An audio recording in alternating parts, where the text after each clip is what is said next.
rencontre Châteauguaz existe depuis déjà 32 ans. Donc, ça a commencé là, tout petit et on a été pendant beaucoup d'années aussi sur le boulevard Salaberry-Nord. Donc, le but de la rencontre Châteauguaz, la mission première est toujours de briser l'isolement. Donc, via diverses activités. Et puis, c'est sûr qu'au fil des ans, on s'est ajusté aussi là, avec les besoins des participants. Donc, maintenant, activités spéciales, activités communautaires, distribution alimentaire, cuisine collective. Présentement, on a des soupers famille également, dîner communautaire et on a des déjeuners plus café-causerie maintenant le jeudi matin. Donc, c'est ça. Donc, la rencontre Châteauguaz est établie là, depuis 32 ans. Là. La mission première de la rencontre, c'est vraiment d'aller chercher les gens, de les sortir justement de l'isolement, de les sortir de chez eux. Donc, pour ce faire, c'est pour ça qu'on doit créer des activités, donc nos dîners, nos cuisines collectives, les soupers famille aussi et nos cafés-causeries. Donc, on a également un autobus. L'autobus se déplace là, pour différentes activités, tout à fait gratuitement aussi. Donc, on se déplace aussi pour la distribution alimentaire pour le jeudi, pour les gens qui n'ont pas de transport. Donc, c'est vraiment pour s'assurer que nos personnes ne soient pas seules à la maison. Là. Et puis, on est là pour les aider. Au début de la pandémie, on s'est rendu compte que les besoins étaient extrêmement grands. Bon, il y avait aussi le sentiment un peu de panique parce qu'on ne savait pas là, combien de temps que la pandémie était pour durer. Il y a beaucoup de gens qui ont aussi arrêté de travailler à ce moment-là.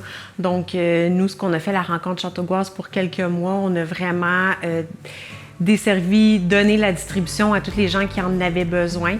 En temps normal, il faut toujours une inscription pour la rencontre Châteauguaz, donc rencontre d'accueil et on demande aussi divers documents là, pour s'assurer d'ouverture d'un dossier. Donc à ce moment-là, au début de la pandémie, on a vraiment tout aboli.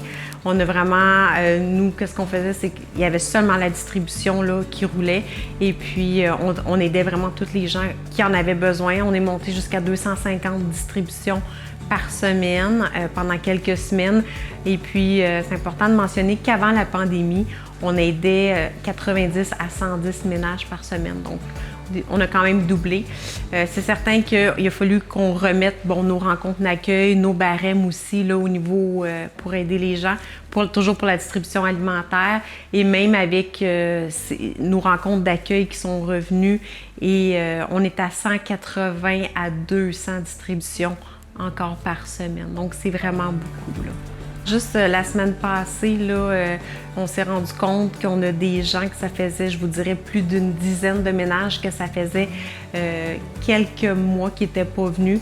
Et puis, on s'est rendu compte que ces gens-là reviennent.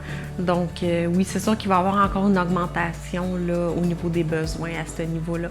Même au niveau des cuisines collectives, la session passée, on avait 4 cuisine collective par semaine au lieu de 3 parce qu'on voulait vraiment pas refuser personne. Là, donc, on s'est rendu compte que les besoins aussi là, augmentaient là, à ce niveau-là. La nouvelle place nous a apporté, c'est certain, je vais dire le mot comme un renouveau, mais aussi une adaptation de nos besoins. Donc, c'est le fun, notre nouvelle bâtisse, c'est beaucoup plus chaleureux, c'est convivial. Ça nous a permis là, vraiment aussi, c'est plus facile d'accès. Donc, les gens peuvent venir ici en autobus si toutefois ils le désirent, mais ça a vraiment apporté un vent nouveau là, à ce niveau-là. On s'est fait beaucoup plus connaître aussi. Ce que ça fait, c'est que des fois, les gens prennent une marche, cognent à la porte, nous demandent qui on est, on se présente. Donc, ça a vraiment apporté un vent de fraîcheur et j'en suis bien fière. Les gens peuvent toujours nous suivre aussi sur notre page Facebook. Également, je dirais, si les gens ont des questions, que ce soit des gens qui sont dans le besoin ou des gens qui veulent faire des dons, peuvent toujours communiquer avec nous au numéro de téléphone 450-699-6819. Ça l'a pas changé. Et puis, l'adresse maintenant, c'est le 159 rue principale.